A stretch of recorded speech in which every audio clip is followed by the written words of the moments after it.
you're looking to change someone's life this Christmas, grab them a copy of The Shit They Never Taught You. It's the gift that keeps on giving. Love it, Ash. Whoever you're thinking of, they can't really do much about their socioeconomic status, their schools, the mentors, coaches, parents and teachers, all the things they've had throughout their life. But from now, you can give them the gift of the best ideas across CEOs, billionaires, entrepreneurs, marketing gurus, hedge fund managers, philosophers, behavioral psychologists, anthropologists, historians, and more. I think you said anthropologist twice, but there's a lot of anthropologists in this book. Is there? I think there's a couple. I don't know if there is any, but all the other ones, it definitely is, and they've got some phenomenal ideas. Head to theshittheynevertaughtyou.com to grab a copy of The Shit They Never Taught You, the perfect gift this Christmas.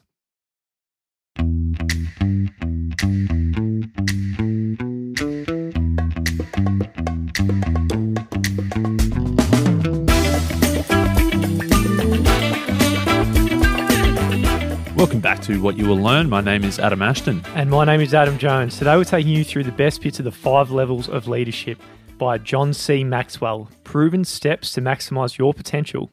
We did the 21 irrefutable laws of leadership, which is a very good leadership book. I personally read the 15 invaluable laws of growth, thinking it sounded cool, but I couldn't finish it. But the 5 levels of leadership was better than the 15 invaluable laws of growth, which is good. Yes, he has done it again. And with this book, as the title suggests, there are 5 levels of leadership. And as you progress in your leadership abilities, you can go from level 1, level 2, it's like climbing a ladder. And maybe you end up on level 5. I think people probably could have worked it out. But probably something you probably couldn't work out straight away, though, is he says that as you move up a level, you don't actually leave the other one behind. So it's not like a ladder where you climb up and leave level 1 behind you, end up on level 2. The rung just keeps moving up. Basically, you build upon each one. It's almost, what's like a better analogy? Maybe it's like a pyramid where you need level 1's always there, and then you add the next layer of bricks on top as level 2.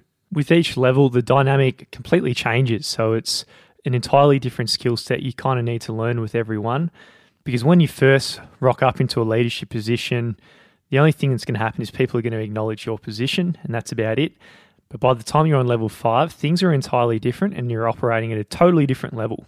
The other little nuance with these different levels is that the level is not your level. You're on a different level with every person. Somebody who you've just met, you're on a very different level of leadership to somebody who you've worked with or lived with for years. Moving up levels, it's going to take a very long time. To like building a big, nice, beautiful building, it could take years to put it together, but very quickly it can be taken down. It's very easy to destroy and tear something down than it is to build. Yeah, whenever anybody asks John, how long does it take to become a good leader and reach level 5 leadership, what does he say? A long time. That's a good answer. Very insightful answer. Leadership traditionally begins with position. If you join the army, you become a recruit, then over time you work to earn the rank of private. You step up the chain a little bit. Let's say you get a job as a labourer or a salesperson, a waiter or a clerk. Then you get the promotion and you become a manager. All of a sudden you're leading and you're managing people. Yeah, the position, that's a starting place for every level of leadership. It's the bottom floor, it's the foundation upon which leadership is built on, but it's not really real leadership yet. This is obviously level 1. That's where you got to start, but the real influence comes later. Position, it's a good starting place, but it's got its upside and it's got its downsides. So for the upside, the leadership position is usually given to people because they have some sort of leadership potential. Most of the time when you enter the position, it's because someone in a position of authority, probably at a higher level than you, has said, hey, this person's got some potential and sort of picked you. This is pretty good news.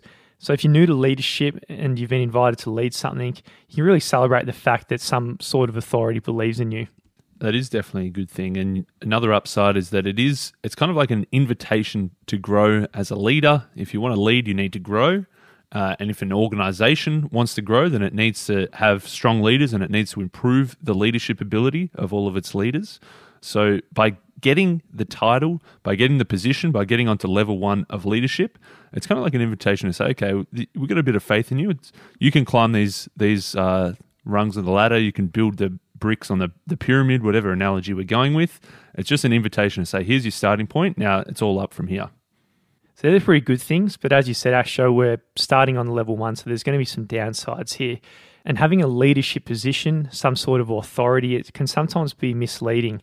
If you've got a pretty cool title or a position, people are going to identify you with it. But this might be misleading because the position and the title always promises a lot more than it can actually deliver. Big Johnny Maxwell, he received his first level 1 leadership position when he was at his church, and he was deemed to be the leader of this specific group. He was given the position of leadership, and so he kicked off the meeting, this weekly meeting. He kicked off, and he says, as the leader, I'm kicking off this meeting as my position. It wasn't too long before Claude sort of started doing the talking, and everyone started really looking towards Claude. So whilst Claude didn't have the position, Claude had obviously climbed a few other rungs of leadership because everybody loved Claude. It was clear that he had influence over everybody else in that meeting, and John soon realised that even though he had the title, he could have probably snuck out the back door and no one would have even noticed that he wasn't even there anymore, because Claude was the person who was really getting things done. So John, he was just a positional leader, where Claude was much more than that, because positional leaders, they're only going to receive people's least. They're not going to receive the best out of the people that they're managing and leading. So some people who work for a positional leader, they might start out really strong, ambitious, innovative and motivated. They rarely stay that way. They probably leave the organisation because they're not inspired by the leadership, or they turn into a different type of worker. One, of course, is the clock watcher. That we've probably all know this pretty well. Yeah, the clock watchers are a pretty funny one. They're often calculating what percentage of the day through are they, or they're counting down how long until I can knock off. Generally, if it's a 5 p.m. finish time, by about 4:45, they're doing the rounds. They're saying goodbye to people. By 4:57, they've already headed to the lift. Probably by 4:59, they're in their car and out the door. And by 5:01, there's not a single car left in the car park. So you got the clock watch. They just love their clocks. They're looking at it all day. They're on their watch. The other type of employee, of course, is just the just enough employees. They don't ask, hey, how can I be as valuable as possible as an employee? They ask, how can I just do the bare minimum to keep from getting fired? So the only commitment they show is really taking off the maximum days for any reason. I know there's a few organisations out there, a big corporation I've been in trouble a few times for getting too personal in naming it. And then anyway, this big corporation, I know all the employees within that union, they got 10 sick days a year. Every single one of them lands on 10 sick days for the year. Something's up there, and you got your just enough employee culture. Yeah, that's right. There's clearly a lot of positional leaders who are just trying to push their titles as their way of authority rather than really leading people. And as one of your favourite idols, Clarence Francis, as he once said, you can buy a person's time, you can buy their physical presence at a given place, you can buy a measured number of skilled muscular motions per hour, but you cannot buy enthusiasm. You can't buy loyalty. You can't buy devotion of hearts, minds, and souls. You have to earn these. That's it. Level 1 leadership. Wise man, Clarence. Clarence was great. And level 1, of course, is not going to cut it for this. But fortunately, if you're on level 1 and you're listening right now, you don't have to rely on this, and you're not destined to just stay here forever. So how the hell do you make the most of your leadership position, shifting from this positional type leadership to what is the next level of permissional type leadership? Well, firstly, you've got to stop relying on your position to push people. The truth is that if you have to tell people that you're their leader, then you're not. Yeah, if you have to tell someone, your employees, to do something because you're their boss, then that's not going to cut it. You need to go a different way about it. Secondly, you need to trade entitlement for movement. This means you can't just say, hey, I can hang up the boots now, I've got the cool title, probably got a cool salary. No, this is where it all begins. You need to move and kind of get yourself into that growth mindset. And thirdly, you need to leave your position and move towards people. It's not just enough to just flaunt your title and just wave that in front of people's faces. You really need to actually connect with people. And you can't just tell them that you're their leader. You need to earn the feeling that you're their leader. You need to earn their trust. You need to earn their loyalty.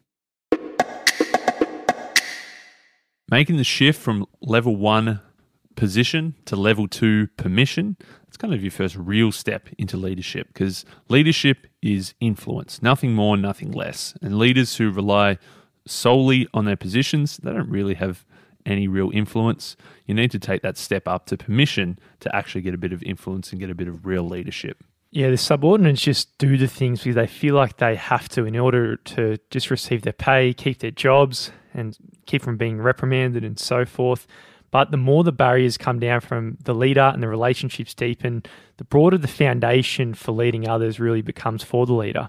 Yeah, when people feel liked, cared for, included, valued, trusted, they actually begin to work together with their leader and they start to work with each other. So now at level 2, this is where permission happens and people change from just being mere subordinates to becoming followers for the first time. And that means there is movement. Remember, leadership always means that people are going somewhere. They aren't static, and this means they're going on the journey with the leader. That's right. And again, there's a few upsides and a few downsides. A couple of important upsides of this permission. Leadership permission, it makes work much more enjoyable. Positional leaders, they kind of focus their efforts on serving themselves, but on level 2, it goes from me to we. Yeah, the workplace becomes a lot more friendly because you're sort of a bit more like a team.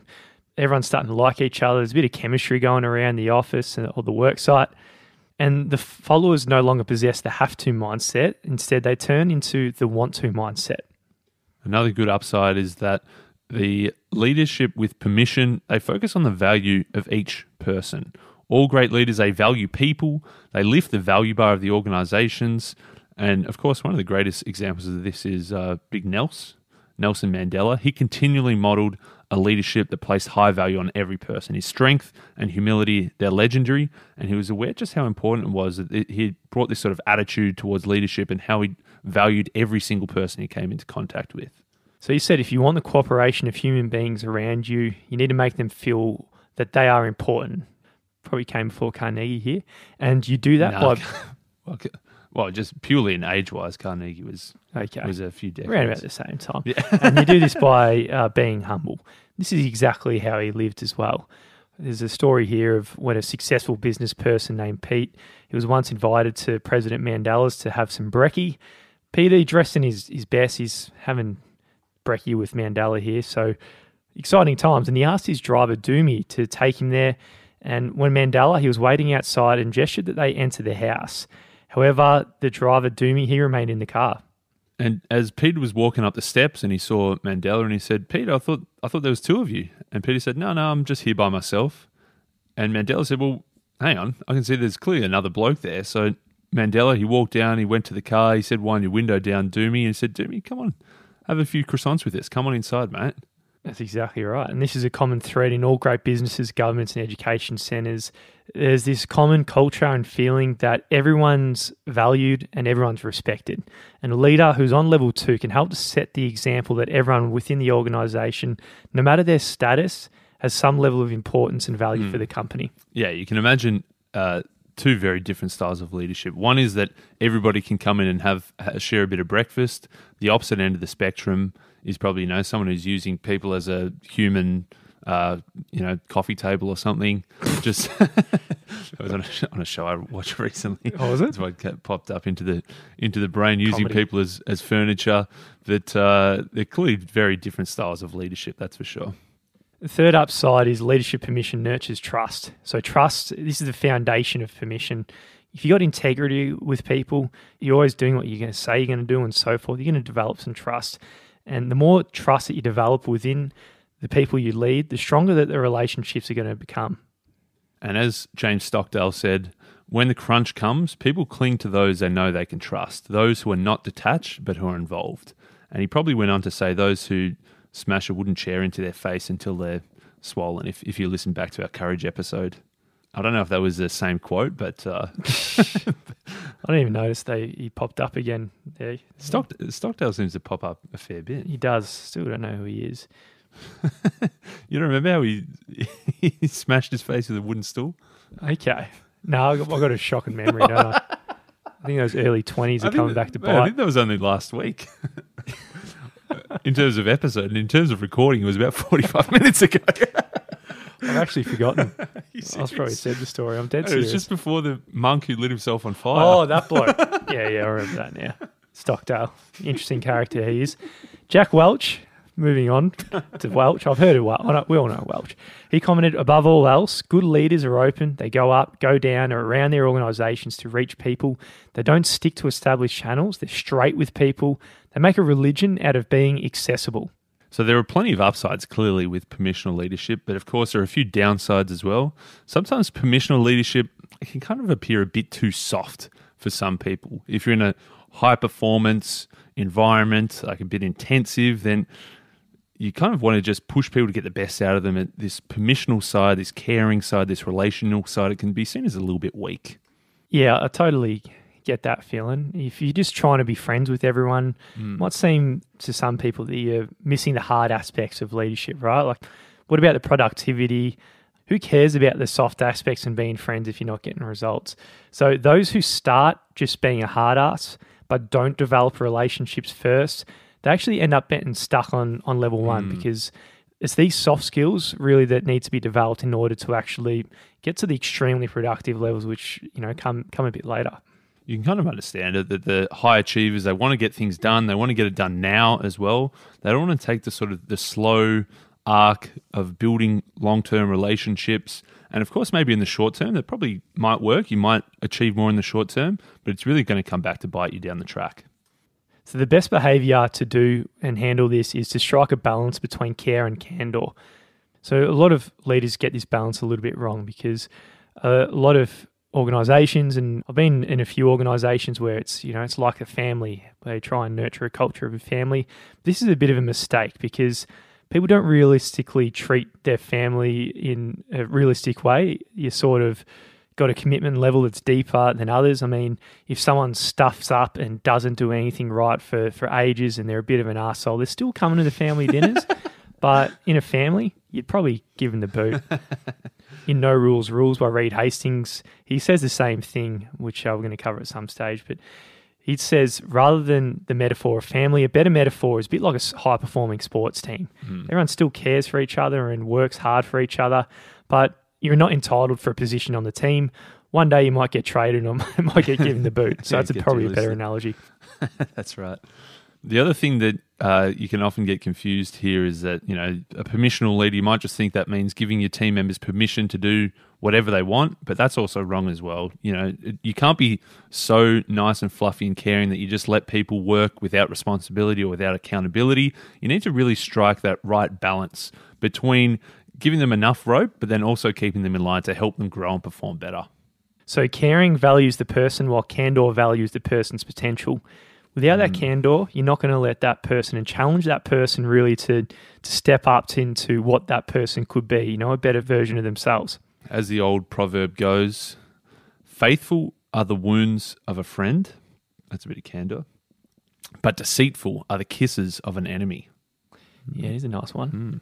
So if you're candid with others, but with their benefit in mind, it doesn't have to be harmful. You can throw them a few spikes and wound them up a little bit, but it's going to be a faithful reason behind it. Okay, level 3 now is production. Now, this level is where leadership really takes off and we're shifting to another gear. Production qualifies and separates the true leaders from all those bloody wannabes out there and the ones who just want to merely just occupy leadership positions. Because good leaders always make things happen. They get shit done and they get results. Yeah, you can't fake level 3 leadership. Like level 1, obviously you can kind of fake. It's just the position, the title. Level 2, it's kind of all about, building relationships. But level 3, once you're hitting this production level, there's no faking it. Either you're getting your results or you're not. Yeah, some never move from level 2 to level 3 because they just can't seem to produce results. It's a pretty hard thing. When that's the case, it's usually because they lack some sort of self-discipline or work ethic, organisation, or skills to be productive. However, if you desire to go to the highest levels of leadership, you have to produce results. When you've got production, then you've got a fair bit of credibility as a leader. As the great man Peter Drucker says, he says there are 2 types of people in the business community. There are those who produce results, then there are those who give reasons as to why they didn't. So it's a fair... Drucker likes to druck you up from time to time. He says that, authentic leaders, they know the way and they show the way to productivity. They get shit done themselves and they help other people around them get shit done too. Yeah, leaders, they can issue all sorts of fancy sounding memos and give big motivational speeches to all the organisation. It really means nothing. If the rest of the people in the organisation don't see you as the leader putting forth your very best effort every single day, You're occasionally jumping in the trenches with your employees. They're not going to be doing the same things either. So level 3 leaders take their people where they want them to go. They don't send them there. That's right. Level 1 and 2, they're talking the talk. Level 3 and above, you're also walking the walk. One day during the American Revolution, George Washington, he was on his horse. He rode up to a group of soldiers. They were trying to raise this beam into a high position on top of this building, and there was the corporal overseeing it from the ground. He was shouting all these words of encouragement. He was giving instructions. He was telling them what to do. But the team, they just weren't managing to get it done. And after watching for a little while this lack of success, Washington said to the corporal, "Mate, how come you're not jumping in as well? Why don't you help him out?" And he says, "Well, don't you realize I'm the corporal? You know, that's for the soldiers to do." So Washington, he got off his horse and he went over and he rolled up his sleeves. He got his hands dirty. He helped the soldiers out. He worked with them until that beam was up in place. As he wiped off the perspiration from his face and probably smudged off a bit of dirt as well, he turned to the group and says, "Look, if you guys ever need help again, just call on Washington. I'm the commander-in-chief. I'll come and help you." Yeah, it's a great metaphor. I don't know how scalable that action is for an organisation of 100,000. A lot of the employees will be giving George a call, but it reads really well, doesn't it? Yeah, you can imagine that you got the you see what he's getting at. You got the middle management who's just barking orders, and then you got the top dog rolls up and starts lifting the wood. Then you're thinking, okay, that's a real leader. So level 3 leaders help their people see what productivity looks like. And this is what he's doing. He's modeling, this is how you do it, boys. Get your hands dirty and just get it done. It encourages the members of the team and really generates that culture. And this leadership sort of production, it's the foundation of all sorts of team building, because everyone wants to be on a championship team. No one wants to be on a team that sucks. Yeah. As simple as that. It doesn't matter. Even if you're getting paid more on a shitty team, you want to be on a team that's having some success. Yeah, that's right. When it comes to the end of the season, it's time for contract renewals. If you've just won the championship, not too many people are going to ask for a trade. If you've just won the wooden spoon, all of a sudden everyone's putting their hand up to go somewhere else to chase a bit of success. You're trying to get out of the team for sure. That's right. The good news is that once you reach level 3, you sort of know what productivity looks like because you're going to live it. The bad news is that having talented people on your team and getting results, it doesn't guarantee success. You still might lose a lot of good players that you really can't win without them. So the difference in this comes from building them, those individual performers, into a team. So as this level 3 leader on the level of production, then you need to make a few difficult decisions. You need to make the difficult decision to be successful yourself before you try to help others be successful. You need to hold yourself to a higher standard than you ask of others. You need to make yourself accountable to others. You need to set tangible goals, reach for them and try to exceed them. And you need to accept responsibility for personal results. And you probably need to admit a fair bit of failure and any mistakes along the way quickly and humbly. A common thread, I'd say, through Maxwell's books is really holding yourself to that higher standard than you ask of others. I really liked in the first book where he spoke about Band of Brothers, Dick Winters. It's always etched in my memory, that scene where he's, rather than telling his soldiers to run over the trench and go and attack the enemy in the bunkers, he's always the first one to jump out and risk himself and, doing the things he's asking of others. Because we've probably all had managers who tell you to do some sort of dirty work and they're on their high horse in some way. It just doesn't really sit well. And you don't really get behind that sort of management style. Good leaders on level 4 invest their time, their budgets, their energy, and their thinking into growing others. And this is the level of people development. I reckon you couldn't have found a single word yet. So he's had position, permission, production. You should have. Now he's got people development. It doesn't have the same banger, does it? Yeah. Maybe progression. Yeah, okay. I don't know. No, I reckon he's sold more books than I have. He certainly has. Unfortunately, we'll get there though. So people development, it sets you apart from most leaders because most leaders are looking for ways to grow their organizations and they usually focus their attention on level 3 on just getting to production, the results. It's more of a, say, short to medium term sort of thing. But if you're looking to grow a company in the long term, the only way to do that is to grow the people within the organization. And this way you can expand the organization and its potential. And this is by growing and developing the people within it. As Bobby Reich says, I'm not sure who he is, but Robert from the pub, he says that if employers fail to upgrade their workers, then they're trying to be competitive only with their capital. Anybody can replicate physical capital, but the one resource nobody can replicate is the dedication, the teamwork, and the skills of a company's employees. Develop other people and you can become a 1 in 1,000 leader. Absolutely. Max, the author, he was once at a circus and there was a performer there spinning one plate.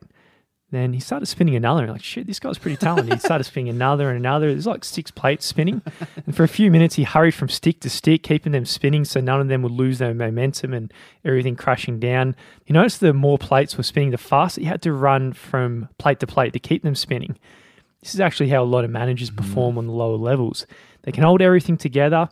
They've got a lot of plates spinning around the air, around the organization, a lot of things happening. But as soon as the manager stops, everything's going to come crashing down around them.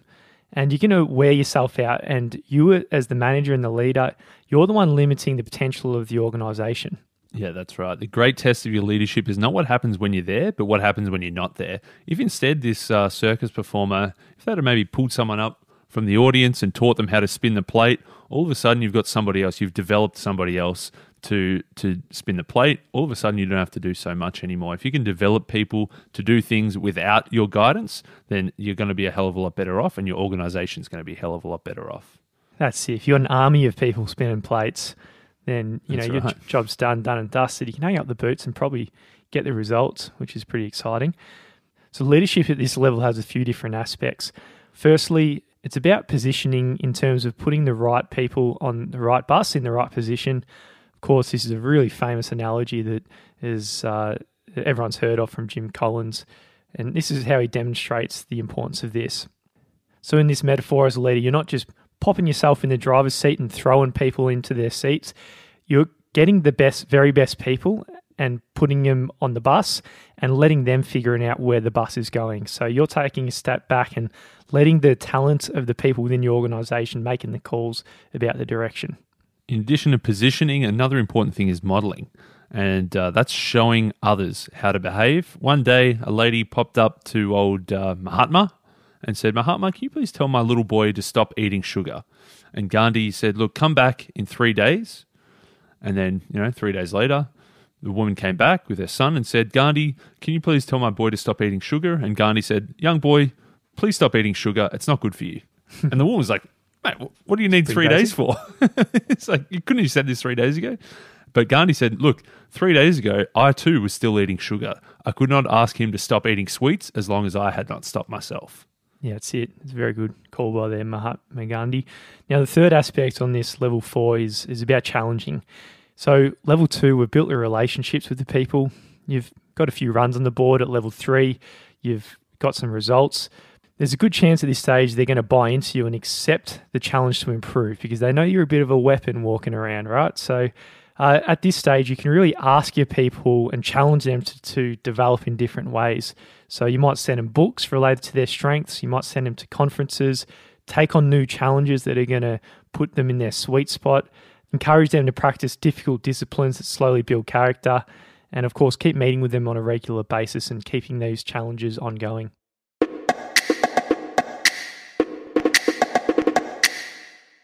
Okay, so we've been climbing the ladder here. First rung was all about position. You got a pretty fancy, sweet title, probably a nice salary to go with it, but it doesn't end there. That's leading with position. You're not really doing a hell of a lot. Permission's the next level when you're inviting the people to follow you. You've got the relationship as a person. You're finding the balance of care and candor. Level 3, it's about production. You're getting runs on the board. You're doing a good job and you're having some organizational success. Level 4, you're taking it to a new level by growing the people within your organization. You're developing them as people. Now, level 5 is the pinnacle. This is where not you're only developing your people, you're developing them into leaders who can develop people. So you're developing into level 4. So Asher, think about our clown spinning man. He's spinning the plates. Mm-hmm. So, level 4, you're picking people out from the crowd to spin the plates. Mm-hmm. Level 5, you're picking out the people who can pick out the people from the crowd to spin the plates. Oh, yeah. So how many plates can you spin if you're at this level of leadership? It's an exponential process, isn't it? It really is. It really is. If you recruit two friends and they recruit two friends and they recruit two friends all of a sudden? Or is this, hang on, that's something different? Well, that's network marketing. They've all read this book because it's the perfect metaphor for what gets used at throwing you in that direction. Well, to get to the pinnacle, really, like any sort of leadership journey goes through 3 phases. You learn, you earn, and your return. So people, at the start, if you want to lead, you need to get better. You get your position. Some people kind of want to guard their turf, but if you want to step up from position, you need to learn. You need to be willing to go through this learning phase and slowly climb the levels of leadership. Once you hit the production level, that's probably when you start the earn phase. That's when you start to get those really fancy titles, when you get the C in front of whatever your title is, and you're getting a nice juicy paycheck that comes with it. A lot of people are pretty content to stay here. They've got a nice paycheck, they've got a nice title, they're kind of close to the top, if not at the top. They've got a hell of a lot of status and respect, and they just sort of might kick back. But if you want to really take the next level and get to the pinnacle, you got to go to the return phase. And that's when you are willing to give back to others, when you're willing to develop not only people, but also develop their leadership abilities as well. When you develop a follower, you gain a follower. When you develop a leader, you gain a leader and their followers. When you develop a level 4 leader, you gain a leader who creates other leaders, and you gain all the leaders and followers they lead. So this is why level 5 leaders are so powerful in an organisation, and this is what should be our goal with our leadership journey.